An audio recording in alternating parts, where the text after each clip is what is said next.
বাংলার মাটির এক শান্ত সবুজে ঘেরা গ্রাম মধুবন। এখানে মানুষ কম, কিন্তু হৃদয় বড়। গ্রামের এক কোণায় বিশাল এক পুরনো বটগাছ, যার ছায়ায় প্রতিদিন বিকেলে গ্রামের মানুষজন জড়ো হয়।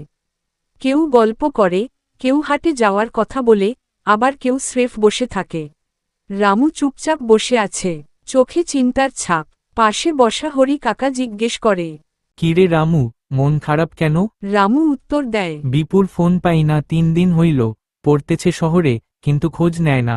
গোবিন্দ দা আর ঝর্ণা মাসি তাকে সান্ত্বনা দেয়। তারা বলে, ছেলেরা ব্যস্ত থাকে, কিন্তু মন থেকে বাবা মাকে ভুলে না।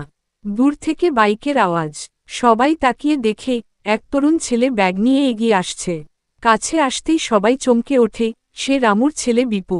রামুর চোখে জল। তুই হঠাৎ? বিপু বলে, কলেজ ছুটি ছিল বাবা, ভাবলাম হঠাৎ আসি, তোমার হাতের ভাতটা মিস করছিলাম।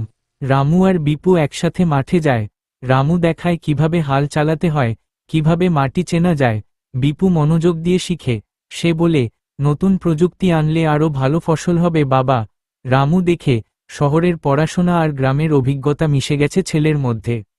মধুবনের মানুষ বলে, শহর আর গ্রাম যদি একসাথে চলে, তাহলে ভবিষ্যৎ খুবই সুন্দর।